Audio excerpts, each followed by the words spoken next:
Olá, olá a todos. Estamos aqui na sequência das nossas gravações do livro Economia, Política de Dados e Soberania Digital.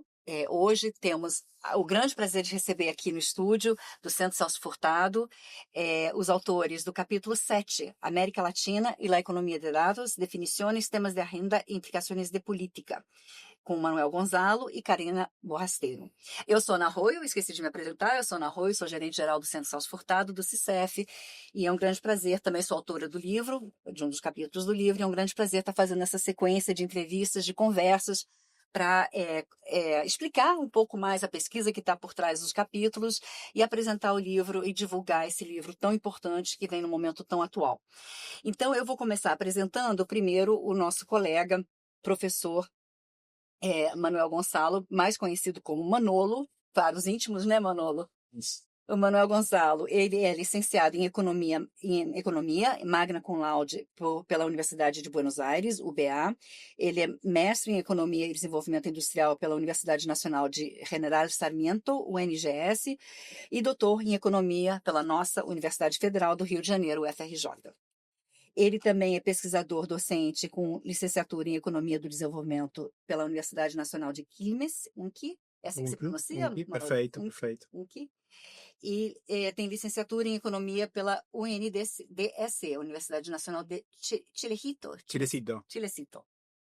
E co-coordenador do Grupo de Trabalho sobre Índia, do Conselho Argentino para as Relações Internacionais, CARI. Ele tem 20 anos de experiência em pesquisa, docência e assistência técnica a governos, organismos nacionais e internacionais e think tanks, como a CEPAL, o BID, MINDEF, MINIPROD, BRICS Policy Center, Fiocruz e outros. Ele foi pesquisador visitante do Centro de Estudos para o Desenvolvimento, CDS, GNU, na Índia, e é pesquisador associado da Rede CIS e a UFRJ, da qual também tenho o grande prazer de participar. Somos colegas já há alguns anos, né, Manuel? Isso. Ele tem dado aulas de graduação, pós-graduação e doutorado em diferentes universidades da Argentina, Brasil e na Índia. Ele também é membro do Comitê Científico do LALIX e membro do Globelix. Para quem não conhece, o LALIX e o Globelix é uma rede de pesquisadores do Sul Global, tem site disponível, e sugiro que conheçam, aprofundem um pouco mais o conhecimento nessa rede tão abrangente e profunda. Queria também, antes de passar a palavra para o Manolo, fazer um anúncio muito importante, que é o seguinte: o livro Economia, Política de Dados e Soberania Digital agora está disponível gratuitamente, conforme prometido, mas de fato agora já pode ser acessado. O PDF do livro pode ser baixado pelo site tanto do Centro Celso Furtado, que está em www.centrocelsofurtado.org.br, quanto pelo site da Rede CIST, essa rede de pesquisa, que está disponível no Instituto de Economia da UFRJ, em www.ufrj.br/home-redecist. Então, acessem o livro, leiam e tragam perguntas aqui para o canal, que também que a gente tem grande prazer em responder. Então, agora, sem mais delongas, passar a palavra para o Manolo para falar um pouquinho mais sobre a pesquisa que está por trás do seu capítulo e o capítulo em geral. Bom, obrigado, Ana. Obrigado. Bom, também faço uma menção a Redesist e a Casiolato Helena por ter convidado a participar do livro. E no nosso capítulo, um pouco a consigna, o objetivo era fazer uma revisão dos documentos principalmente de medição e de política dos organismos da América Latina, em termos de olhar um pouco o que estava acontecendo com esta discussão e a medição da economia de dados, né?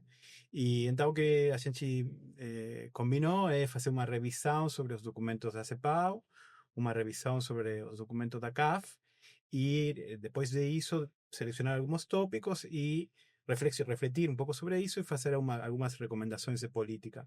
Isso é basicamente o que está no nosso capítulo. Perfeito, Manolo. E acrescenta uma riqueza muito grande ao livro, porque é um livro global, abrangente global, né? A gente olha a União Europeia, olha os Estados Unidos, olha Brasil, olha BRICS e a contribuição fundamental dos organismos institucionais multilaterais da América do Sul, na América Latina e alguns países selecionados. Então, eu vou chamar agora a autora, coautora desse capítulo, a Karina Borrasteiro, para falar um pouquinho exatamente sobre isso, sobre a pesquisa, o livro, como é que ela se encaixou na pesquisa e os países selecionados, enfim, falar um pouquinho. A Karina, ela é doutora também em Ciências Sociais pela Universidade de Buenos Aires. Ela é professora de Economia Industrial na Faculdade de Ciências Econômicas da Universidade Nacional de Córdoba, na Argentina, e pesquisadora do CONICET, no Centro de Pesquisas em Ciências Econômicas, em Córdoba. Os trabalhos dela são sobre desenvolvimento socioeconômico, com especial interesse em temas de desenvolvimento produtivo e inovação. Ela já publicou numerosos textos sobre desenvolvimento industrial, teorias do desenvolvimento e tecnologias digitais. E em 2022, ela co-coordenou com o Manuel Gonzalo, com o Gonzalo que está aqui com a gente, a missão 7 do Plano Argentina Produtivo 2030, procurando aprofundar o avanço da digitalização e escalando, aumentando a estrutura produtiva empresarial nacional. Vai ser bem interessante você falar um pouquinho mais sobre isso, Karina, queremos te ouvir. E atualmente ela dirige o projeto de pesquisa sobre a digitalização nas empresas industriais de Córdoba, UNC e Secretaria de Políticas Universitárias da Nación. Bom, com esse currículo maravilhoso da Karina, tanto da Karina quanto do Manolo, com certeza a pesquisa não podia deixar de ser realmente interessante e original. Então, fala para a gente um pouquinho, Karina, sobre a sua contribución nesse capítulo. Gracias, Ana, y a todo el equipo por esta invitación.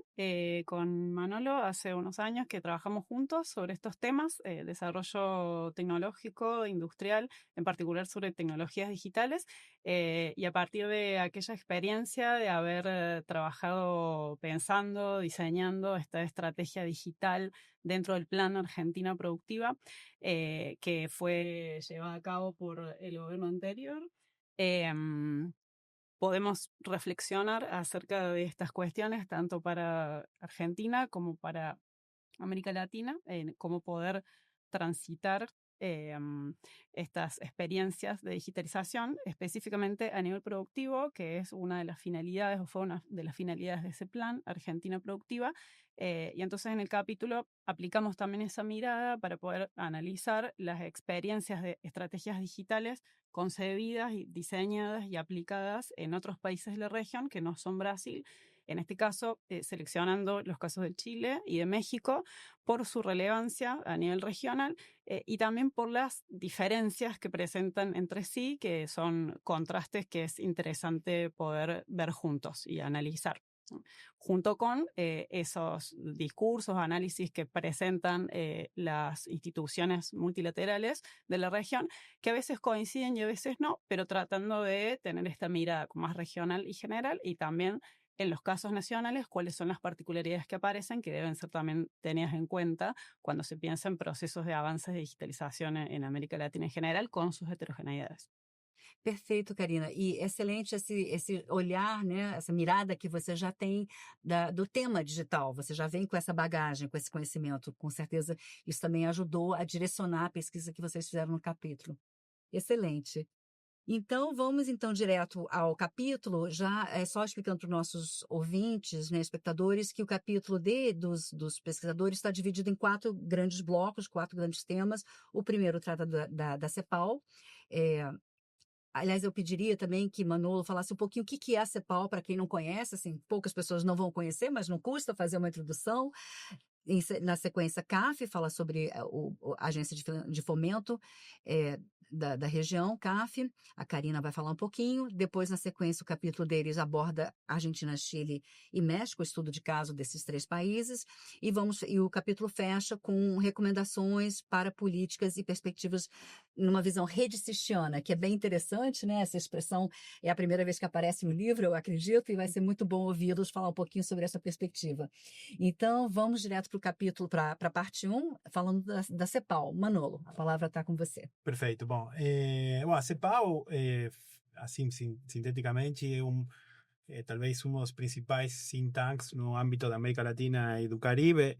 Foi, dentro do âmbito das Nações Unidas, foi criada principalmente com papel muito importante do Raul Prebisch, né? E depois daquela agenda, bom, tem o Celso Furtado, a Maria Conceição Tavares, Aníbal Pinto, diferentes intelectuais latino-americanos que têm feito uma contribuição desde o que a gente chama do estruturalismo, no sentido de olhar os padrões, né, e como os padrões de uma região se repetem, e isso pode servir para um diagnóstico e para uma intervenção, né?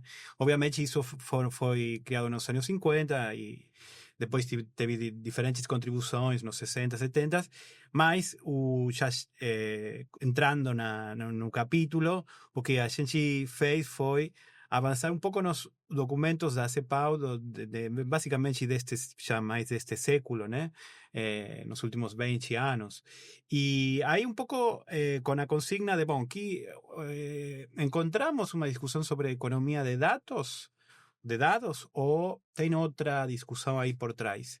E o que a gente vê nos diferentes documentos é que aparece muito a referência sobre a economia da internet, a economia digital, e tem algumas menções como, por exemplo, a governança de dados, né? Governança de dados, mercado de dados, mas há uma série de aproximadamente 10 documentos que a gente faz na revisão, o que fica mais pronto é a impronta digital, né? Então, aí tem uma primeira questão para marcar aqui. Finalmente, a agenda de dados mais forte é uma agenda um pouco que não está tão presente nos documentos, e é que uma agenda que começa, inclusive eu falaria quase que com o choque da pandemia, né? No sentido de que aí virou muito evidente ter uma estratégia sobre os dados, etc. Então, a gente não encontrou documentos tão assim de cheio na veia sobre a economia de dados, né? Então aí isso tem uma señalação que quer dizer, bom, então aí tem uma contribuição do livro que tem um vazio, um vácuo para cobrir.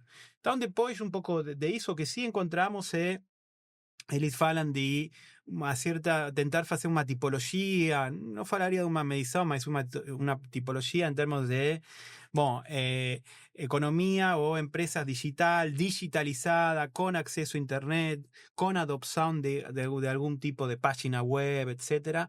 São as formas que a CEPAL tentou medir o fazer uma tipologia desta economia. Não encontramos uma medição estricta nos documentos da CEPAL.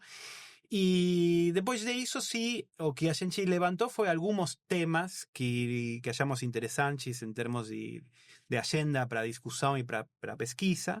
E aí tem, por exemplo, uma das questões que aparece é o problema que se conhece como a jurisdicção, que é, bom, finalmente, você quando quer regular aqui, né, na economia digital, quais são as fronteiras, né?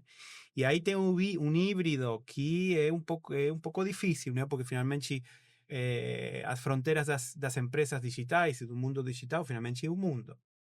Então, quem é que regula? Regula o nível nacional? Regula o nível regional? Qual seria o nível regional para regular? E aí também aparece um vazio. Não tem uma instância regional assim que faça uma regulação desta economia. Bom, isso depois podemos discutir em termos de recomendações de política. Depois aparece também algo também bastante importante que tem a ver com o papel dos intermediários, o que os documentos chamam de intermediários, que a gente pode falar são as plataformas, as Big Tech, e como agora também se chama. Bom, grandes corporações digitais, né? Conforme eu vi, né? Exatamente.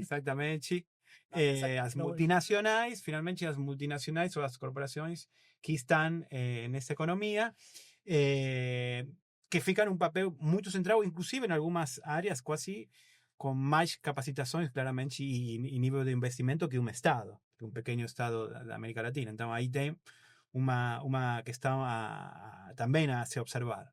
Depois aparecem outro eixo, talvez, que tem a ver com o que a CEPAL fala das brechas ou as assimetrias em termos um pouco, principalmente regionais, mas também da própria estrutura produtiva. Então, aí tem uma agenda que depois também um pouco falamos de infraestrutura, vamos falar de infraestrutura digital, ou seja, capacidade no que a gente chama da nuvem, né?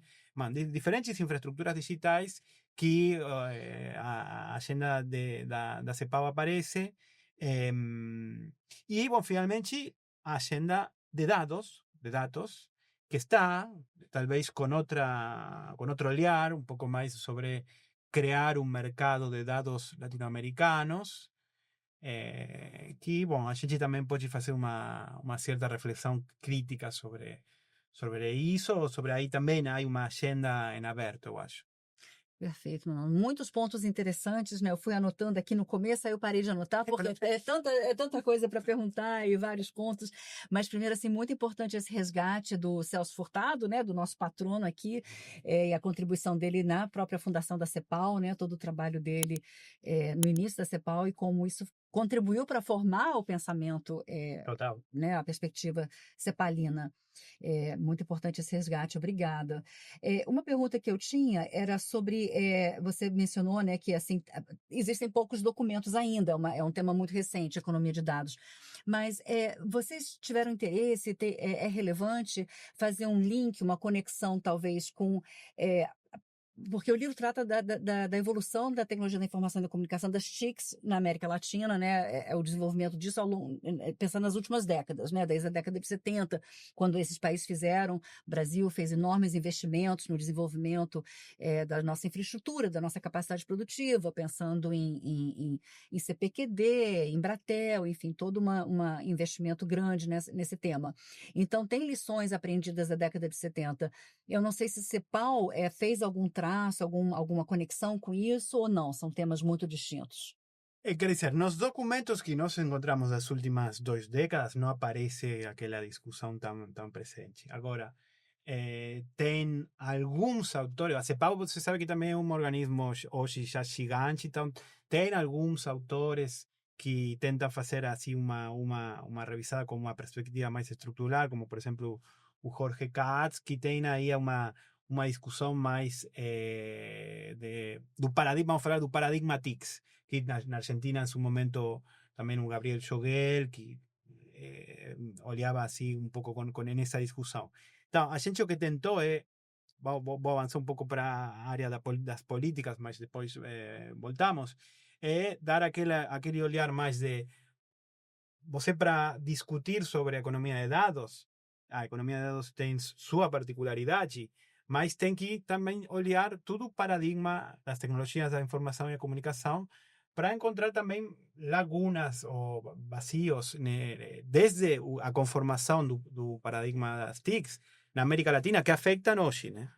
Então, você precisa ter o olhar assim mais estrutural e mais vamos falar como a Carlota Pérez, do paradigma tecnoeconômico, para também entender as debilidades e a própria intervenção que pode ter hoje, né? Então, para tentar responder um pouco a pergunta, a economia de dados tem sua especificidade, mas também está vinculada com o desenvolvimento e a pérdida das capacitações anteriores na América Latina, na década dos 70, dos 80, em diferentes países, né? Perfeito, Manuel. Eu tenho certeza que você, a partir daí, pegou conclusões e recomendações para a Rede CIS, para os países, e a gente volta para isso no final dessa nossa conversa. Perfeito. Okay. Então, agora eu vou passar para a Karina Borrasteiro para falar para a gente um pouquinho mais da CAF. E aqui eu vou pedir, por favor, Karina, que você explique um pouquinho o que é a CAF, qual é a atuação principal dessa agência de fomento, e depois fala de economia de dados e a CAF. Bien. La CAF es la Corporación Andina de Fomento que hoy se conoce o se autoidentifica como el Banco de Desarrollo de América Latina, una de cuyas directrices fundamentales es el apoyo a los procesos de transformación tecnológica en general, en el campo productivo en particular, también a nivel de los gobiernos y especialmente respecto a las tecnologías digitales desde hace algunos años atrás. En la revisión que hicimos acerca de los aportes de la CAF para pensar la cuestión de la economía de datos, vemos algo bastante similar al caso de la CEPAL, que es que la economía de datos como tal no está conceptualizada todavía de esa manera, pero sí en el caso de CAF, si se pone en perspectiva histórica cómo ha evolucionado la discusión dentro del organismo, se aprecia un avance importante entre el periodo pre y post pandemia. Hace tiempo que CAF viene pensando en términos de generar y fortalecer los ecosistemas digitales en la región. Ha generado algunos conceptos específicos y algunos instrumentos para la medición, como el índice del desarrollo del ecosistema digital, que ya voy a explicar en un momento.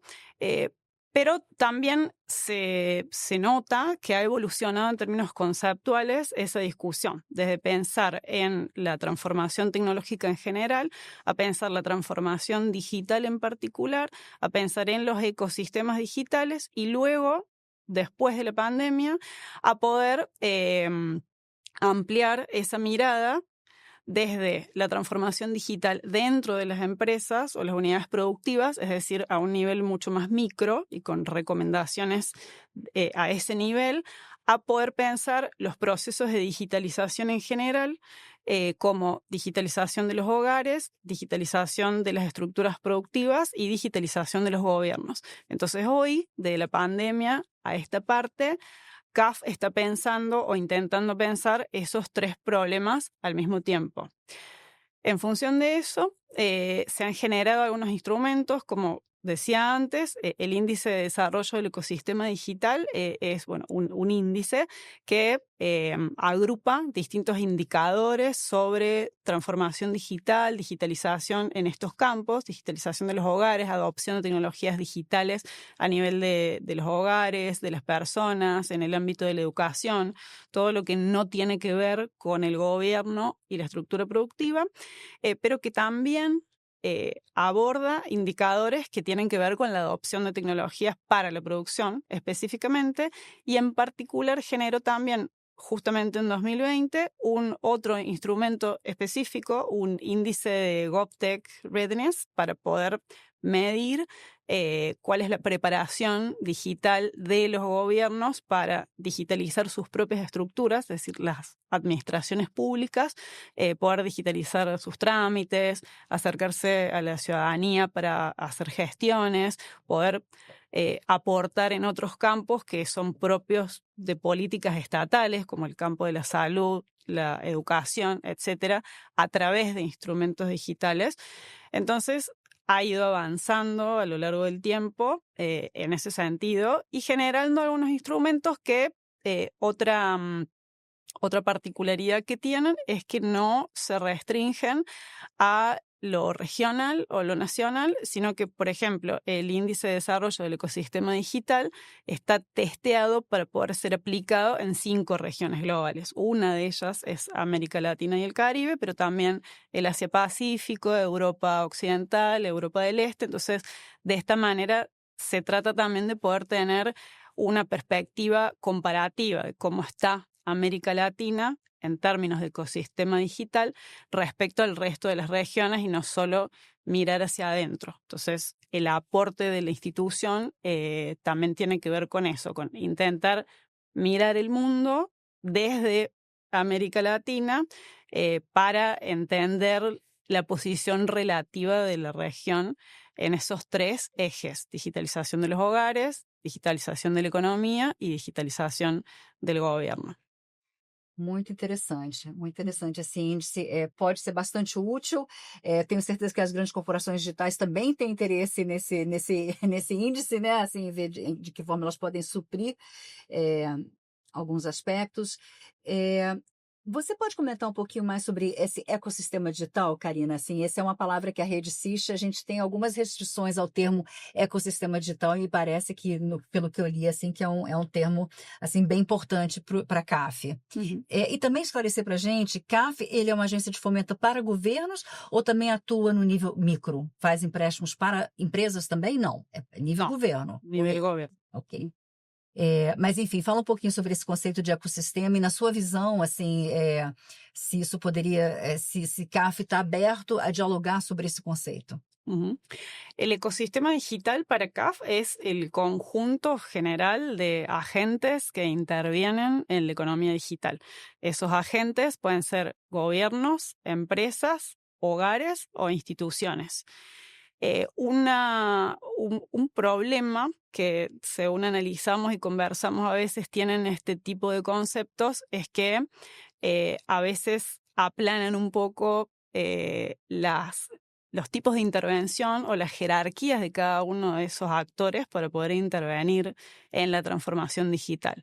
Entonces, un poco es lo mismo si se usa el concepto de ecosistema digital para analizar esa trama, es lo mismo que el Estado es un actor más en esa trama. Una empresa es un actor más en esa trama. Analíticamente, una empresa puede tener la misma función o el mismo poder de decisión que un Estado o que una institución del tercer sector o un hogar, digamos, para poder medir su importancia, digamos, en ese ecosistema digital. Entonces, por un lado, el avance conceptual permite tener herramientas nuevas y actuales para poder hablar sobre estos temas, pero también aparece la necesidad de establecer algunas críticas conceptuales y prácticas en ese sentido. En el capítulo vemos que a veces hay una copia o una imitación algo acrítica de categorías que se utilizan a nivel global. Y como decías antes, seguramente las grandes corporaciones de tecnología digital estarán muy interesadas en este índice porque es un índice bastante provechoso para medir distintas dimensiones de la economía digital y también porque forman parte como actores, digamos, de ese ecosistema y en la actualidad gobiernan ese ecosistema, lo cual no aparece como una discusión explícita en estos aportes. Es una contribución que tratamos de hacer en el capítulo, poder poner en perspectiva, bueno, pero ese ecosistema digital, ¿qué forma tiene? ¿Quiénes lo gobiernan? ¿De qué modo participan ahí los estados? ¿De qué modo participan las tramas productivas de los países? Pero también sus estados, que tienen una importancia que a veces não aparece resaltada. Não, perfeito. Assim, é muito importante, voltando para o argumento de ecossistemas e o conceito ser achatado, como você falou, lembrei Celso Furtado, né, que sempre dizia que não é a realidade que tem que se adaptar à teoria, é a teoria que precisa se adaptar à realidade. Ou como diz a Helena, né, a perspectiva, a Helena Lastes, a professora Helena Lastes, a perspectiva depende do óculos que você coloca. Então, qual óculos você está olhando, né? E me parece, assim, um pouco não está explícito isso no texto de vocês, mas me parece que, assim, o óculos que está sendo usado por essas instituições multilaterais é um óculos que permite que você só veja um pedaço da realidade, né? E não sei a quem interessa esse pedaço da realidade que transparece nesses documentos e nessas políticas que são bastante, assim, superficiais, né? Elas não vão ao nível, não se discute temas como soberania, o poder real de regulação, etc. Eu acho, então, que, não sei se você tem mais alguma palavra para falar sobre CAF. Sobre esto último que decís, es importante porque justamente además de las propuestas de medición, en términos de propuestas de políticas para la región, CAF impulsa una discusión desde hace tiempo, desde antes de la pandemia, sobre la conformación de un mercado único digital. Un mercado único digital que está centrado... Destaquei essa questão. Bien. En la cuestión del desarrollo de las infraestructuras para el tráfico de datos y en la gobernanza, obviamente, de la circulación de esos datos. Ese modelo es un modelo regulado, no es un modelo de libre mercado. Trata de seguir los criterios del modelo de mercado digital de la Unión Europea. No es completamente desregulado, pero sí lo que quizás es problemático, para pensarlo por lo menos, es que constituir un mercado de ese tipo unificado en América Latina cuando la región no tiene la misma forma que tiene la Comunidad Europea, implica derribar un montón de fronteras que a veces sirven para algo, digamos. Implica desregular a nivel de las normativas de telecomunicaciones, desregular en términos de la circulación de los agentes que hoy son líderes en esos sectores, que ni siquiera son regionales, sino también globales. Implica adaptar normativas nacionales a esa situación de generar un mercado regional que podría tener sus ventajas en algunas dimensiones o en algunos campos, pero que implica desregular mucho ¿no? De lo que ha costado construir en términos de, para cada país, poder tener alguna barrera defensiva en ese sentido del mercado global y su dinámica hiperconcentrada. Perfeito, Karina. Eu cheguei a sublinhar para os nossos ouvintes, espectadores, está na página 326, tem assim, foi colocado derrubar a fragmentação da infraestrutura de comunicações nos mercados nacionais, criando um mercado único de telecomunicações. E a minha pergunta é: a quem interessa, a quem controla a produtividade, enfim, exatamente o que a Karina acabou de falar, a quem interessa esse tipo de desregulamentação. Para fechar esse bloco das instituições multilaterais, eu queria perguntar para a Manolo e para a Karina se vocês veio uma possibilidade, até veio enquanto a gente estava conversando, e por favor, fiquem à vontade de interagir, de falar, isso aqui é uma conversa, né? Se vocês veem a possibilidade, a partir do nosso livro, que já começa, enfim, já muita coisa aconteceu desde que a pesquisa foi feita, então a gente precisa estar renovando e atualizando essa pesquisa, mas se tem uma possibilidade desses organismos multilaterais receberem o livro, lerem o livro e talvez até fazer notas técnicas, um policy paper, um green paper, um white paper, especificamente sobre esse tema para as agências. Será que haveria interesse nisso? E elas leriam isso? Bom, seria genial, né? No caso eu acho que no caso da CEPAL, tem diferentes especialistas que, obviamente, que leriam e que, inclusive, fariam contribuições bem interessantes para a nossa discussão. Então, aí tem especialistas, tem analistas muito qualificados. Agora, depois hoje a CEPAL é uma instituição muito grande, com sua própria dinâmica dentro das Nações Unidas, incluso que também é política, etc. E aí, bom, eu não sei dizer se como seria. Eu acho que é interessante que a CEPAL, nesse sentido, é obviamente um think tank muito relevante para se abrir esta discussão, também para a gente ser justos. É verdade, como você falou, Ana, que finalmente a gente quase que fez uma revisão até a pandemia, né? E depois da pandemia tem muitas coisas que estão sucedendo ainda hoje, inclusive com o Trump, etc., que obriga as diferentes instituições a se atualizar, a discutir. Eu acho que aí tem um espaço, né, que está acontecendo num mundo tão bravo, né, para essas instituições revisar, ver por onde é. Então, acho que o espaço está aberto, né? Muito interessante, Manu, essa colocação de que esse movimento todo que a gente vê, né, de empoderamento das grandes corporações digitais, ela também abre espaços para uma reflexão mais profunda que talvez se não tivesse tido esse movimento tão radical, talvez não houvesse esse espaço, né? É uma possibilidade interessante isso, né? Muito bom.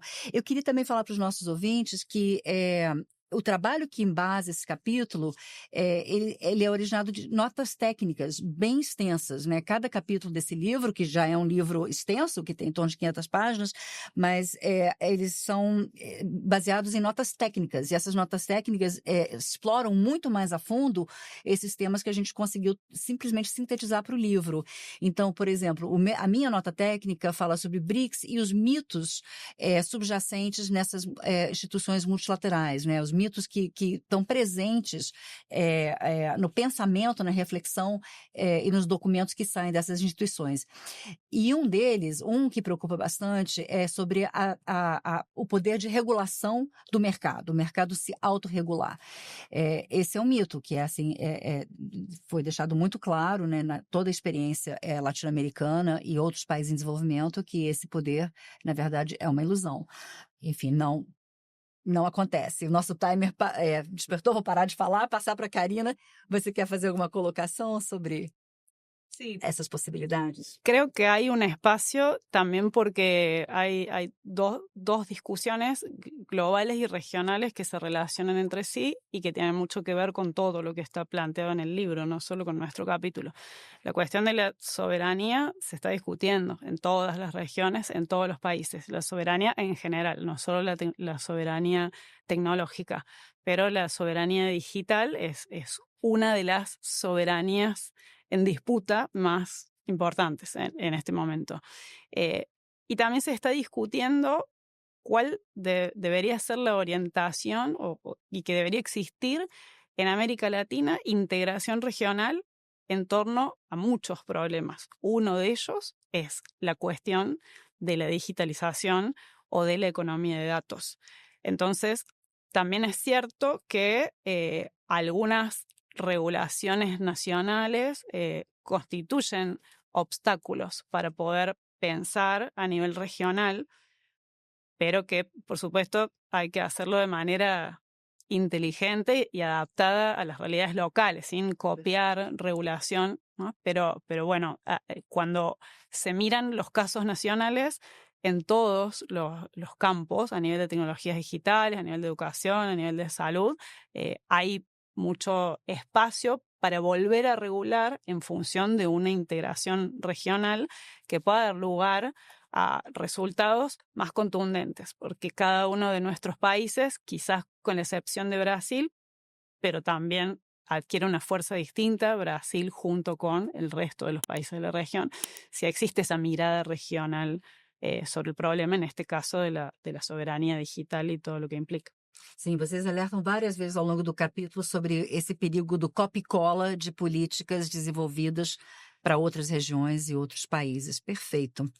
E só para complementar minha fala anterior, é que as notas técnicas desse trabalho estão disponíveis também no site do Centro Celso Furtado e também no site da Rede CIST. Quem tiver interesse em mergulhar um pouco mais a fundo nesses temas, por favor, consulte e leiam. Então, agora vamos para o estudo de caso, falando sobre Argentina, Chile e México, não é isso, Karina? Fala um pouquinho para a gente. En el caso de Argentina, la misión digital integrada en el Plan de Desarrollo Productivo que se diseñó sobre el año 2023 con la meta 2030, intenta poner sobre la mesa los desafíos que Argentina tiene, que sigue teniendo hasta el día de hoy los mismos desafíos, en desarrollo económico y desarrollo tecnológico. Entonces, la misión digital lo que se propone es pensar qué tipo de desarrollo tecnológico digital tiene que ocurrir en Argentina para contribuir al desarrollo económico. El desarrollo económico en Argentina pasa por integrarse al mundo en términos de exportaciones, donde los servicios y los servicios digitales en particular tienen una relevancia porque existe un sector importante de producción de servicios en Argentina y de servicios digitales en especial. Poder generar divisas para no encontrarse con este problema, este péndulo en el que vivimos cíclicamente. Cuando hay ciclos de crecimiento económico, nos encontramos en un momento con la restricción externa. Se nos acaban los dólares para poder seguir produciendo al mismo nivel, al mismo ritmo, y poder diversificar la estructura productiva, ya que la mayor parte de los bienes de capital se importan. Hay en la producción digital en Argentina mucha capacidad acumulada y un potencial ahí para poder explotar todavía más esa actividad y contribuir de ese modo al crecimiento nacional. Entonces, en la misión digital, de lo que se trata es de identificar distintos sectores que tienen más de esas capacidades. Esos sectores son el sector de software, de producción de software y servicios informáticos, el sector de economía espacial, la tecnología espacial en general, el sector de producción audiovisual, que Argentina también participa, y la industria 4.0, digamos, estas experiencias diversas y amplias de integración de tecnologías digitales de última generación en la producción de manufacturas. En la misión digital, el sector de software e industria 4.0, hacemos foco ahí, porque se puede tratar de superar algunos de los desafíos del desarrollo económico que tienen que ver, como decía antes, con la generación de divisas. también con distintas brechas productivas, brechas de género, brechas de tamaño entre empresas. Tenemos una estructura productiva bastante heterogénea en términos de capacidades tecnológicas. Y a partir de las recomendaciones de políticas que se hacen en la misión digital, se podría avanzar hacia una mayor digitalización de la estructura productiva que pueda contribuir al crecimiento económico y a superar esas brechas, ¿no? Superarlas primero en términos tecnológicos, económicos, para poder lograr superarlas en términos sociales, ¿no? En el caso de Chile... Deixa eu falar um pouquinho da Argentina. Vou Sim. interromper aqui para a gente... Bom, como uma apaixonada pela produção audiovisual da Argentina, eu sei que quando a Argentina quer fazer, ela faz e acontece mesmo, né?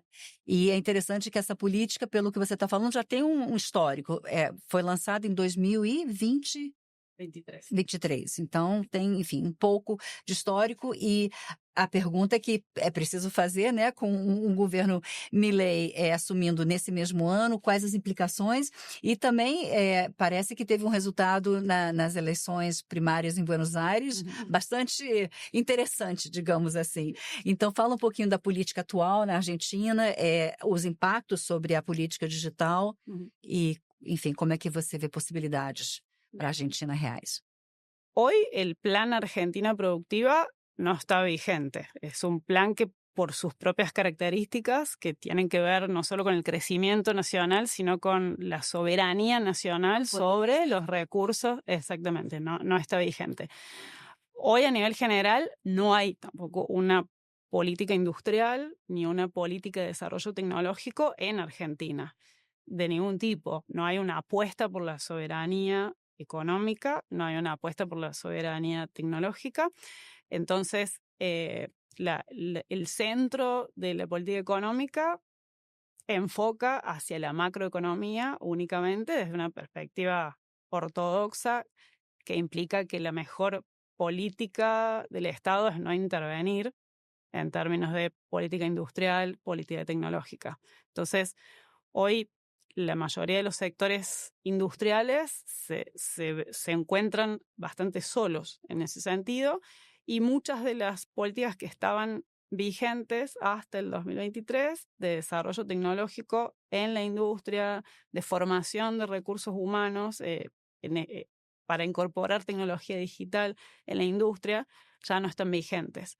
Hay un desfinanciamiento general de esas áreas, ha habido un cambio estructural en el diseño de las instituciones del Estado, ministerios que ya no existen más, que eran específicos, el Ministerio de Ciencia y Tecnología ya no existe más, las dependencias del Ministerio de Economía que se ocupaban de la política industrial y de la política productiva ya no existen más, los centros de estudios que se dedicaban a esto tampoco.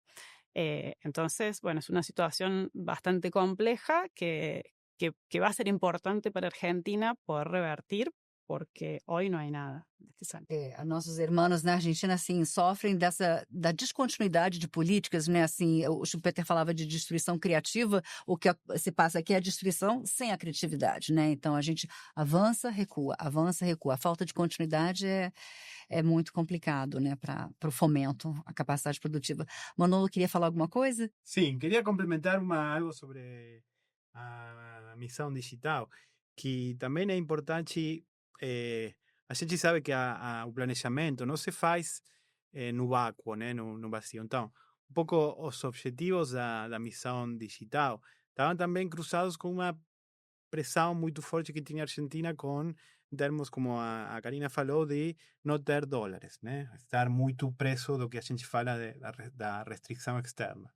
Então, um pouco que o desenho da missão estava um pouco alinhada no sentido dos problemas desse momento e da linha política desse momento da Argentina, no governo anterior, de tentar conseguir mais dólares, né?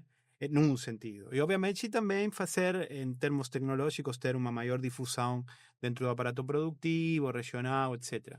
Mas só marcar esta questão de que, claramente, o planejamento não é estático e depende, obviamente, dos momentos, né? Aí tinha uma necessidade nesse momento da Argentina que configurou a missão.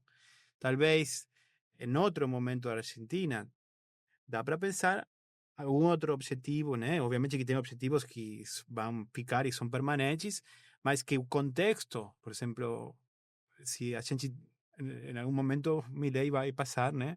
E vai ter que voltar a desenhar, a criar um monte de instrumentos que a gente perdeu e que vai ter que fazer um planejamento específico também para reconstruir as capacitações. Não vai ser o mesmo planejamento que a gente tinha que fazer se não passava o Milei. Incluso va a ser un planteamiento tal vez de recrear instrumentos, de reavaliar algunas questões. Então, só também porque isso é importante, depois vamos falar do olhar resistiano, né? De que o contexto, tanto geopolítico global, nacional, e tem uma relação com o planejamento e um pouco a missão, nesse momento, pedia aquelas coisas, né? Perfeito, não. Muito bom esse olhar histórico, muito importante, temporal, né? Isso. Então, agora vamos um pouquinho mais para o norte, em direção ao Chile. Bien.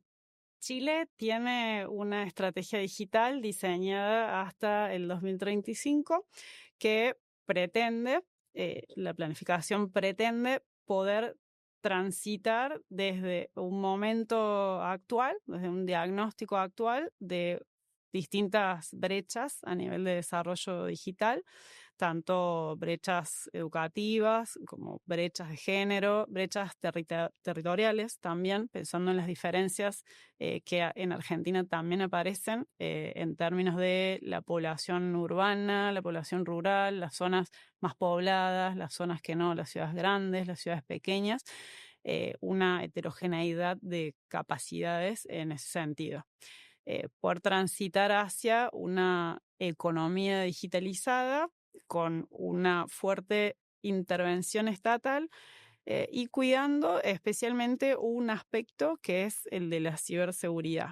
En el plan chileno, un espacio que se ve con potencialidad para poder desarrollar recursos humanos, tecnologías específicas, invertir en infraestructura, tiene que ver con la ciberseguridad, que es una demanda global y que es una necesidad, ¿no? Poder tener software cada vez más seguro para todo. En Chile se consume también mucho software para minería, que es una de sus actividades económicas más importantes, también liderado por grandes empresas globales. Entonces, la ciberseguridad tiene que ver con todas las actividades, pero específicamente con aquellas actividades empresariales de alto valor agregado, de tráfico global, y con la actividad del Estado. Entonces, el plan chileno está centrado en una estrategia de ese tipo y en una estrategia a largo plazo. Tiene Chile también una historia interesante de desarrollo en el campo computacional, que también desde los fines de los 60, los 70 hacia acá, dio un vuelco en el marco de la dictadura chilena, como sucedió también en otros países de América Latina, Argentina, por ejemplo. Algo para recuperar ahí. Pero sobre todo mucho potencial. Es una planificación que mira mucho hacia el futuro, que sí se hace cargos, adopta conceptos más actuales, más similares a los de economía de datos, ¿no? Pero es una estrategia de transformación digital que también toma algunos elementos de las estrategias de los Estados Unidos, de Japón, de las economías occidentales, digamos, más fuertes en ese campo, y que ya han desarrollado marcos conceptuales y estrategias específicas para una economía de datos. Entonces, sin llamarse así, sin llamarse una estrategia para la economía de datos, el caso chileno avanza un poco más, digamos, en términos de adopción de ese tipo de conceptos y de esas orientaciones de política. Muito interessante. Quando eu li o capítulo de vocês, eu fiquei bem impressionada com esse contraste entre Argentina e Chile, né? A Argentina um foco muito maior no sistema produtivo, até posso até dizer, no sistema produtivo inovativo digital, né, que é o nosso conceito que a gente desenvolve no livro, e no Chile esse foco muito maior na cibersegurança, e, enfim, no aspecto mais, digamos assim, mais do software, né, e do uso, né, do uso dos sistemas.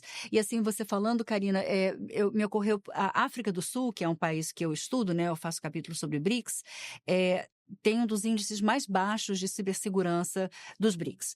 E é interessante porque é um país como o Chile que também é extensamente baseado na exploração de minérios, né, por grandes empresas do setor, né, e sim, só me ocorreu assim, por que em um país a questão da cibersegurança é tão presente. Eu acho que não é só pela indústria extrativista, mas também por questões de segurança geopolítica ali que o Chile tem um papel muito importante no nosso hemisfério, como a gente sabe, né? Também achei interessante no capítulo sobre o Chile a questão do processo participativo, né? E isso é uma questão que também está ligada ao novo momento político que o Chile vai viver, né? Porque tem eleições acontecendo agora em novembro e parece que dos 5 candidatos, 4 são da extrema-direita e o favorito é da extrema-direita, né? Então, assim, a gente vê com preocupação, não sei se vocês querem comentar um pouco sobre essa questão dos processos participativos na elaboração de políticas e um movimento mais de guinada para a direita no continente, as implicações disso. Antes eu queria ressaltar a questão da cibersegurança. Aí eu acho que tem uma... Depois vamos a ver um pouco na área das políticas, mas aí tem uma discussão muito importante. Bom, o Brasil também teve um episódio nesse sentido durante o governo da Dilma. Então, acho que a agenda de ciberseguridade e cibersegurança é central. Inclusive, por exemplo, falando um pouco por fora do capítulo, você vê que, por exemplo, as startups de Israel em cibersegurança estão bombando, vamos falar assim. Então, aí tem uma área específica que merece muito esforço, justamente falando de economia de dados, né? Porque você incluso faz uma pesquisa de perguntar nas empresas argentinas quantas têm algum tipo de inteligência artificial, como se fala, e muitas têm algum tipo de inteligência artificial. Agora, quantas têm estratégia de proteção de dados? Muito poucas. Bom, aí eu acho que essa é uma área bem relevante. E sobre a pergunta do Chile, bom, ainda está em aberto, também tem a candidata Jara, né? Então temos que ver se é verdade que tem alguns candidatos bem extremos, né? E, bom, tomara que não dê para os extremos em primeiro lugar, e que os avanços que se teve não retrocedam. Mas eu acho que ainda tem aí em aberto uma discussão em termos da candidata Jara que ela fez uma muito boa gestão no Ministério do Trabalho. Então, e bom, e depois tem os problemas do progressismo, né? A Bachelet, que poderia ter sido candidata, ela meio que não quis, porque está numa questão mais de Nações Unidas. O governo do Boric, bom, fica para avaliar um pouco as expectativas que a gente tinha e até onde se chegou. Então, um pouco para... bom, e depois as próprias limitações de cada uma das sociedades, né? A sociedade chilena também tem uma impronta aí, alguns setores da direita muito importante, né? Com certeza, mas temos então espaço para esperança, né? Temos um... Não fechemos a eleição, né? Não fechemos a eleição. Perfeito, Alô, perfeito. Obrigada, muito bem lembrado. Então, agora vamos para o último país do estudo de caso, que tem uma mulher na presidência, né? Cláudia Sheinbaum. Vamos, então, falar um pouco sobre o México y a política digital, a economía digital. El caso de México contrasta con todos los demás en dos sentidos. Por un lado, porque su estrategia digital su estrategia de desarrollo digital es mucho más simple, de algún modo, pero por otro lado, también contrasta porque esa estrategia simple es una estrategia que intenta ser lo más adecuada posible a la realidad actual de la digitalización en México. Entonces, la estrategia digital mexicana se centra sobre dos principios básicos: la independencia tecnológica, que se conceptualiza como una independencia de los proveedores, es decir, que no sean los proveedores de la tecnología quienes decidan qué tipo de tecnología se van a adoptar y cómo se van a usar, cuándo, dónde, etcétera. Una independencia técnica. Pero también otro concepto un poco más profundo, que es el de la autonomía tecnológica, que tiene que ver con lo que decías antes sobre los procesos participativos y cómo integrar a la sociedad en la definición de la propia agenda de la digitalización y del uso, el uso eficiente y socialmente útil de esas tecnologías que se adoptan. Entonces aparecen preguntas que por ahí en otros planes no aparecen, o que el Estado no suele hacerlas, ¿no? Cuando planifica, que es, bueno, ¿para qué adoptamos esta tecnología? ¿Necesitamos adoptarla? ¿Cuál tiene que ser? ¿Qué nivel de complejidad tiene que tener?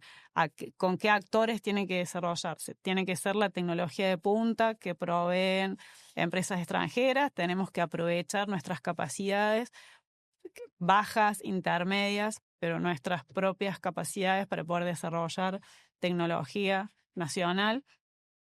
Todas esas tensiones y esos problemas aparecen explícitamente en el caso de la planificación mexicana. Entonces, eso es interesante porque es un diagnóstico bastante amplio y bastante profundo que después da lugar a una estrategia simple, sencilla, que es: nuestro principal problema es de infraestructura, nuestro principal problema es de brecha digital. Es decir, tenemos un país muy grande, muy diverso, muy poca infraestructura digital desarrollada, entonces tenemos muy poca penetración de las TICs, tecnologías de información y comunicación. En ese nivel básico estamos, ese es el diagnóstico del que parte la planificación. Entonces, lo que necesitamos no sería pasar de ese nivel en el que tenemos poco a una economía de datos, sino a una estrategia de más corto plazo que primero trate de establecer esas condiciones básicas de infraestructura universal, educación digital universal o alfabetización digital universal, para que haya conectividad en todo el territorio nacional y para que todas las personas, no importa dónde estén, su condición socioeconómica, su base de conocimientos, puedan saber utilizar esas tecnologías para su propia actividad, cualquier tipo de actividad: actividad doméstica, actividad empresarial, pequeño comercio, pequeña producción local, etc. Entonces, tiene esa marca el Plan de México, ¿no? Un diagnóstico preciso sobre la situación actual y cómo el plan es poder desarrollar las capacidades mínimas para luego hacer una planificación, digamos, más detallada, más en perspectiva y más futurista, por decirlo de alguna manera. Entonces, Bem interessante isso, Karina, né? Me parece assim, é muito prático, né? Uma visão bem embasada, teoricamente falando, e em termos de reflexão, de planejamento, de pensamento, mas que opera no nível da realidade possível naquele momento, pensando as condições locais e territoriais e geopolíticas do próprio México, né? dentro de ese diagnóstico, entonces el Estado sí aparece como el agente promotor principal, tanto para impulsar la digitalización social como para poder ser el primer actor que lleva a cabo ese tipo de acciones. Entonces, que la propia administración pública se digitalice en un país donde se está lejos de esa situación y donde además el Estado para la gente significa muchas cosas, ¿no? Es un Estado que está presente en algunas cosas, está ausente en otras, es un Estado que impulsa el desarrollo social en algunas cosas, en otras no, como lectura histórica, no hablando del ciclo político actual, ¿no? Sino el Estado pensándose a sí mismo como un actor que tiene que hacer primero las cosas para que la sociedad las vea y entonces esos procesos se difundan. Entonces, centralmente las primeras acciones, las acciones principales del plan tienen que ver con la digitalización de la administración pública federal, con la finalidad de simplificar la vida de los ciudadanos, que un ciudadano mexicano no tenga que trasladarse dentro de un país gigante para hacer un trámite, no tenga que no acceder a un teléfono celular, no tenga que tener uno pero no saber usarlo. Como paso a paso ir garantizando esas condiciones básicas, proveyendo primero desde el Estado servicios que permitan esse accesso. Não, perfeito. Foi uma viagem, né, Argentina, Chile e México, pelas diferentes realidades dos nossos países, né? Não é um continente, enfim, subindo ali para o México, homogêneo, né? As diferenças locais, as realidades locais, elas são muito diferentes e presentes, e eu acho que o capítulo de vocês pega isso muito bem, né? De mergulhar um pouco em cada sociedade e nas políticas desenvolvidas para aquela sociedade. É bem interessante. Antes da gente passar para a etapa final, para o encerramento aqui, as implicações e recomendações, eu acho que o capítulo de vocês não aborda tanto, não fala tanto, mas é uma preocupação que a gente no século XXI não pode deixar de falar, né? Que são duas questões, a questão ambiental, nas implicações ambientais, seja dos dejetos, enfim, pensando um pouco as implicações ambientais dessas tecnologias, tanto do lado positivo quanto do negativo, como é que é o pensamento das instituições multilaterais nos próximos países, se vocês tiverem alguma coisa, e uma questão que é muito cara para mim, que é a questão de gênero, né? Como é que é tratada a questão de desigualdade na região, nos países, e o acesso diferenciado para as mulheres, não só em termos de uso, né, porque não basta usar a tecnologia, mas em termos de empoderamento e capacidade para desenvolver o conhecimento na área digital. Vocês podem falar um pouquinho sobre isso? Um desafio aí para vocês? Bom, eu posso, então, em termos de a questão ambiental, para tentar ser balanceado, a gente tem que reconhecer que, por exemplo, o avanço da digitalização permite diminuir muito o custo e muita energia de deslocamento. Então, de fato, a gente poder estar trabalhando 3 dias na casa, e então uma sociedade a princípio mais digitalizada poderia diminuir um pouco uma série de gastos em termos de deslocamento, que eu acho que isso é interessante. Agora, depois tem, e de fato isso aconteceu com a pandemia, tem coisas que ficaram depois da pandemia, que ficaram digitais, e que dá a possibilidade de diminuir todos aqueles gastos de transporte, etc. Depois tem mais vinculado em termos de dados, de, por exemplo, os data centers, bom, nem que falar de algumas coisas de mineria de dados, etc., que aí tem um consumo relevante energético. Então, nessa nova rodada em termos de economia de dados, fala de inteligência artificial, bom, vai ter um consumo também energético para absorver e para processar todos aqueles dados. De fato, por exemplo, algumas data centers procuram ir a zonas frias, né? Tem toda uma discussão aí que a gente não conseguiu, não era também um objetivo discutir isso, mas aí tem uma agenda em aberto importante. E sobre a questão do gênero, o que a gente viu é que tem, em alguns documentos, levanta um ponto do gênero, mas talvez no mesmo nível que outras brechas, né? A brecha regional, a brecha o gap de gênero, o gap regional. Então, fica aí um pouco em aberto como você prioriza cada uma das brechas, né? Relacionado con la producción, con esto que decías antes, del uso de tecnologías o la producción de tecnologías, en el caso de las brechas de género, sí hay algo a tener en cuenta que se ve en los distintos casos, que es que cuando se impulsa a nivel nacional un sector de producción de tecnologías digitales, digamos, de software, En general, el sector tecnológico en el mundo, no solo en América Latina, es un sector más feminizado que otros sectores industriales.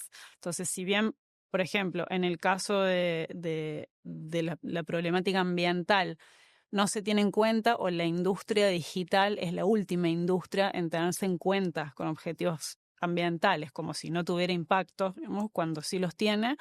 En el caso de las brechas de género es distinto, es quizás una problemática que ha sido adoptada más tempranamente y que cuando se miran los sectores productores de ese tipo de tecnologías, las mujeres tienen una participación que no hay paridad en ese sentido, se está lejos de eso, pero que sí suele superar el 30%, digamos, del empleo en esas ramas, cuando a nivel de la industria manufacturera en América Latina es menos del 20% y en Argentina, por ejemplo, no llega al 18%. Entonces, comparando industrias entre sí, en términos de la participación de mujeres en la producción de tecnologías digitales, hay avances un poco más importantes para mirar que para otras industrias. Eso no indica que las brechas se hayan superado, pero es una problemática instalada en el sector en cierta medida. Eso es interesante también para considerar. Ótimo, Karina. Obrigada pelos dados tão precisos, né? Pelos indicadores, os percentuais. Eu argumento muito a favor da gente ter estatística, ter dados que a gente possa, de fato, olhar a questão de gênero de uma forma diferenciada, né? Em camadas, e não no nível mais superficial, que é o que se faz hoje em dia, né? Se a gente quer realmente falar de inclusão, de diversidade, de incorporar, é preciso olhar, é preciso ter lentes para ver a realidade como ela se desenha, né? Então, agora sim, vamos para a última etapa aqui da nossa conversa. Temos ainda alguns minutos para fazer o encerramento pensando na questão das políticas e perspectiva redicistiana. Manolo, fala um pouco para a gente o que significa isso. Bom, na real, a gente tinha uma quantidade limitada de palavras, né, para para desenvolver o que você falou, que tem uma nota técnica muito mais longa e depois colocar um capítulo. Então, aí foi uma expressão para simplificar um pouco a perspectiva Redesici, né? Não sei se o Cassiolato e a Helena gostaram, mas que finalmente tem aí olhar, vamos falar, freemaniano, né, do Sistema Nacional de Inovação. Dentro, você sabe que dentro das escolas do Sistema Nacional de Inovação, a perspectiva do Freeman é um pouco mais histórica, e mesmo o Freeman tem dialogado muito, tem sido quase um ponte com vários intelectuais latino-americanos como Amílcar Herrera, Sábato, etc. Então, a perspectiva redicistiana dos sistemas produtivos e inovativos, um pouco que trabalha com no meu olhar, e acho que aí tem uma coincidência, né? A Helena foi orientanda do Freeman, que parte da perspectiva freemaniana do Sistema Nacional de Inovação, e depois tem dois grandes blocos, que um é o estruturalismo latino-americano, mais clássico, Furtado, Previs, a Conceição, Aníbal Pinto, todo aquele background, né? E depois tem os autores latino-americanos, mais da ciência, do pensamento latino-americano em ciência, tecnologia e sociedade, Amílcar Herrera, Sábato, em termos de, por exemplo, política implícita, política explícita. Então, esses três blocos, que obviamente dão conta para a história, dão conta para as estruturas da sociedade bem abrangentes e como aquelas estruturas condicionam um pouco a dinâmica inovativa, né? O sistema não é um sistema isolado sino que está em uma sociedade, né? Então, um pouco para resumir, isso é o que tentamos falar com a perspectiva redesistiana, para simplificar, né? Eu começaria a sua aula, que eu vou anunciar a aula que a gente vai ter no Colégio Brasileiro de Altos Estudos em breve, eu começaria por aí. Dá, né? Dá para... Eu acredito que sim. Tá ok? Boa. Não, perfeito. Não, a visão tá perfeita. Não sei se Karina quer complementar ou se a gente mergulha direto nas implicações. Então, o que o capítulo destaca aí? Alguns itens específicos. Não sei se você quer trazer. Sim. Então, partindo dessa perspectiva, a gente tem que reconhecer essa questão de que a economia de dados é finalmente uma discussão presente, atual, com suas próprias características, de um fenômeno que começa com basicamente as tecnologias da informação e comunicação, né? Então, se você tem aquele olhar que é mais, vamos falar, mais cercano a uma ideia de um paradigma tecnoeconômico, que tem uma fase atual, né? Isso permite dar conta de muitas coisas que a gente talvez conseguiu ou perdeu, por exemplo, as capacitações em termos do computacionais, em termos de diferentes intentos que teve a América Latina, que se tivessem continuado, se tivessem dado certo, hoje você estaria em outra situação para enfrentar a economia de dados. Então, a primeira, ou, por exemplo, as lacunas em termos de infraestrutura, né? Que tem em termos de, ou, por exemplo, o grado de transnacionalização dos provedores digitais, né? Por exemplo, a Marina Sapiro, que fez sua tese sobre telecomunicação, né? Ela estudou uma empresa, um setor que tinha capacitações nacionais que depois terminam sendo vendidas para o exterior. Então, desde essa perspectiva, então, nós entendemos que tem que se colocar essa perspectiva histórica e então permite dar conta das coisas que hoje você não tem e também que permite dar conta de esta questão que aparece no nosso capítulo de não copiar, né, uma regulação de fora, que pode ser muito interessante na Europa, mas para um momento, ou no Japão, para um momento do Japão, que talvez tenha resolvido muitas coisas sobre infraestrutura digital, né? Então, obviamente que a gente tem que olhar, tem que estudar, tem que pegar coisas boas, mas, de fato, a literatura fala um pouco isso, olha, não dá para copiar, né? Então, isso em termos mais gerais. Depois gostaria, assim, marcar 3 questões, né, para ressaltar. Uma tem a ver com as brechas, as brechas, os gaps de infraestrutura, né? Um olhar amplo tem que puxar um pouco com uma infraestrutura pública digital, né, em termos de política. Bom, aqui você precisa ter os commons digitais, né? Então, uma linha, então, isso, para isso tem que ter uma perspectiva ampla, não pode estar aí na coisa marginal, né? Então, essa seria uma área de política que colocamos no capítulo e é bem importante.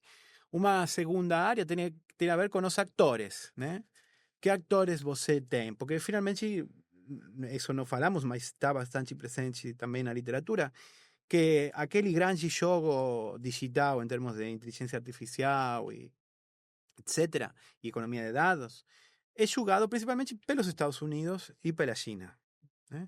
Mesmo nem a Europa hoje tem grandes jogadores ou grandes corporações e, por exemplo, a Índia está começando a ter algumas aí temos aí uma área de estudo em comum, mas que finalmente os grandes jogadores estão na China e na Europa. Agora, então, aí fica difícil para a América Latina, porque imagina, se a Europa está difícil, a América Latina também. O que nós tentamos ver é, dentro dos actores, se dá para... que tem para fazer aí. E achamos que, bom, tem algumas empresas públicas que dão para se recuperar e para trabalhar. Tem algumas startups ou empresas ou fornecedores medianos que podem se potenciar. Finalmente, é uma discussão em si, mas Mercado Livre é um jogador regional. Você pode fazer críticas sobre, mas tem aí um jogador que, olha... então, quais são os actores domésticos ou regionais e, finalmente, os actores estrangeiros que estão todos presentes, né? Não, só interrompendo, porque eu acho que mapear, como vocês fazem no capítulo, né, desenhar isso, enfim, pensar claramente, né, sobre a infraestrutura e os atores, é muito importante para os nossos países fazerem essa reflexão crítica, porque, ao mesmo tempo que o jogo internacional é dominado por grandes atores, né, Huawei, enfim, as grandes corporações digitais, a gente precisa de muita inteligência nesse jogo para fazer uma inserção escolhas, né, inteligentes, escolhas que sejam bem embasadas e que a gente possa negociar bem, né? Então, tem oportunidades como, por exemplo, a Rota da Seda Digital tecnológica, que é uma possibilidade. Então, a gente poder estar aberto a a esses Sim, total. Mas, por exemplo, a telefone. Cassiolato não gostou da perspectiva redesiciana. Não, mas por exemplo, não para copiar, mas a China vai, quando Alibaba vai, como faz parte da política chinesa, né? Então, tem aí alguns atores, eu acho que talvez é difícil, como alguns atores latino-americanos, mas é difícil ficar, como você falava, que tem que ter cuidado e ser inteligente, porque também não tem tanto. Sim, sim. O Então, número é finito. como não tem tanto, bom, tem que aí fazer tem que construir com o que tem, né? Não pode ficar uma posição também tão idealista de que porque também as coisas já acontecem, estão acontecendo, não tem difícil voltar para trás. Então, aí acho que tem que ser bem, combinar, ser audaz, mas também ser um pouco pragmático em Sim, termos de policy. perfeito. Eu acho que estamos encaminhando para o encerramento. Não sei se vocês têm palavras finais. Eu queria super agradecer, né? Essa conversa, ela foi muito enriquecedora. Acho que a gente bateu uma bola aqui bem interessante. Bom, antes de eu fazer o anúncio aí do curso do Colégio de Altos Estudos, não sei se vocês gostariam de 2 minutinhos, 1 minutinho para alguma mensagem final, Karina. Solo pensar que si bien América Latina es un espacio marginal en ese tablero hasta hoy, una de las razones por las que es un espacio marginal en términos de economía digital es porque todavía los flujos transfronterizos de datos en América Latina son de mucha menor magnitud que en otras regiones. Pero eso también constituye una ventaja o una potencialidad porque es un mercado al que todavía falta explotar mucho más. Y quieras o no, esos mercados nacionales que conforman la región siguen estando regulados por sus estados. Entonces hay un espacio ahí de soberanía posible porque es una región apetecida, ¿no? Y que aquellos líderes compiten también por ir gobernando en las distintas regiones globales y entonces hay ahí algo para hacer. Perfeito, Karina. Inclusive, esse espaço nos permite preservar também a nossa diversidade regional, que é algo que, assim, é preciso ser feito, né? Antes da gente se inserir nessas grandes redes, poder também fazer isso de uma forma que a gente preserve a nossa diversidade, né? Manu, alguma última palavra? Não, agradecer, eu fico muito contente de poder estar, participar de uma outra atividade do Celso Furtado, dentro de minha formação, o Furtado bom, é muito importante e o centro, parabenizar, porque as atividades do centro são muito importantes, a gente gosta e olha permanentemente. Também parabenizar a Ana pelo trabalho e, bom, a Cassiolato, Helena, Marcos Dantas pelo livro e sempre dispostos a continuar pensando e fazendo coisas, né? Excelente, Manolo. É um grande prazer trabalhar com vocês sempre, né? E realmente esse livro foi assim, resultado de uma reflexão crítica desenvolvida por muitas pessoas, uma forte interação e que vai continuar, porque é um tema do momento, né? E então quero aproveitar para convidar, né, os nossos espectadores para participar remotamente ou presencial do curso Economia Política de Dados e Soberania Nacional na Cátedra Álvaro Vieira Pinto, que está sendo oferecido pelo Colégio Brasileiro de Altos Estudos da UFRJ. Começa hoje é a primeira aula, abertura com o professor Marcos Danta, e esse curso vai continuar de 11 de setembro a 11 de dezembro, sempre na quinta-feira, sempre às 18 horas, é de 18 horas até às 20, de 6 às 8, e a cada semana é um autor apresentando. Eu apresento em outubro, acho que é dia 12 de outubro, algo assim. Não sei quando é que vocês estão programados para dar aula. Novembro. E, enfim, quem puder participar dessas aulas-palestras, são 13 aulas-palestras híbridas, sempre às quintas-feiras, como eu falei, mas elas também vão ficar gravadas no YouTube, no canal YouTube do Centro Brasileiro de Altos Estudos. Então, para quem estiver assistindo, ouvindo a nossa apresentação de hoje, numa data depois de setembro a dezembro de 2025, vocês podem também ir lá no site, no YouTube do CBAE e acessar as aulas, e provavelmente a gente vai linkar também o site do Centro Celso Furtado e da Rede CIST ao site do CBAE. Muito obrigada a todos, muito obrigada especialmente ao professor Manola, à professora Karina, foi um prazer ter vocês aqui hoje no canal do Centro Celso Furtado, no YouTube, e é isso. Se você gostou desse programa da TV CCF, curte, compartilhe e acompanhe as nossas atividades se inscrevendo tanto aqui no YouTube como nas nossas redes sociais. Além do nosso site, obviamente, que conta com notícias e uma newsletter mensal. O estúdio Roberto Saturnino Braga, aonde estamos gravando esses programas, conta com o apoio do escritório Normando Rodrigues Advogados e da FAPERJ. Um grande abraço e até o próximo.